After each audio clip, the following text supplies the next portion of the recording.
నమస్కారం అందరికీ. 24వ తారీఖు జూన్ 2026 బుధవారం నాటి పంచాంగ శ్రవణం అండి. శ్రీ పరాభవ నామ సంవత్సరము, ఉత్తరాయణము, గ్రీష్మ ఋతువు, జ్యేష్ఠ మాసము, శుక్లపక్షము. ఈరోజు సూర్యోదయం వచ్చి తెల్లారుజామున 5 గంటల 47 నిమిషాలకి, సూర్యాస్తమయం వచ్చి సాయంత్రం 6 గంటల 49 నిమిషాలకండి.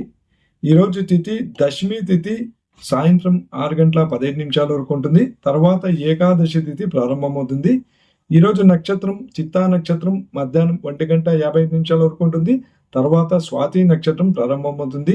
ఈరోజు యోగం వచ్చి పరిగ యోగము, కరణం వచ్చి గరిజ కరణము. ఇక ఈరోజు అశుభ సమయం గురించి తెలుసుకుందాము. ముందుగా దుర్ముహూర్తం ఉదయం 11 గంటల 52 నిమిషాల నుండి మధ్యాహ్నం 12 గంటల 44 నిమిషాల వరకు ఉంటుంది. తర్వాత రజ్యము రాత్రి 8 గంటల 10 నిమిషాల నుండి రాత్రి 9 గంటల 56 నిమిషాల వరకు ఉంటుంది. రాహుకాలం ఉదయం మధ్యాహ్నం 12 గంటల 18 నిమిషాల నుండి మధ్యాహ్నం 1 గంట 56 నిమిషాల వరకు ఉంటుంది. యమగండ కాలం ఉదయం 7 గంటల 25 నిమిషాల నుండి ఉదయం 9 గంటల 2 నిమిషాల వరకు ఉంటుంది. గులికాలం ఉదయం 10 గంటల 40 నిమిషాల నుండి మధ్యాహ్నం 12 గంటల 18 నిమిషాల వరకు ఉంటుందండి.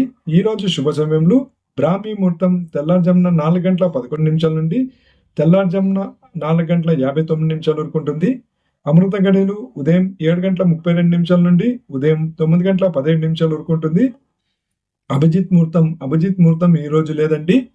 అలాగే ఈ రోజు శుభకార్యాలకి మంచిదేనా? అవునండి. తిథి దశమి తిథి, నక్షత్రం చిత్తా నక్షత్రం, స్వాతి నక్షత్రం బాగానే ఉంది కాబట్టి, తిథి వారము బుధవారము కాబట్టి 3 అన్నీ బాగున్నాయి కాబట్టి అన్ని శుభకార్యాలకి ఈ రోజు మంచిదేనండి. మీకేమన్నా ఇంకా ఈ వారంలో ముందుగా ఏ దినాలు శుభకార్యాలకి మంచివో అని తెలుసుకోవాలంటే వీడియో ఎండ్ కార్డులో ఇస్తాను, ఆ వీడియోని చూడండి. ఈ వారంలో ఏ దినాలు శుభకార్యాలకు మంచివో అని ముందుగానే తెలుసుకోవచ్చు.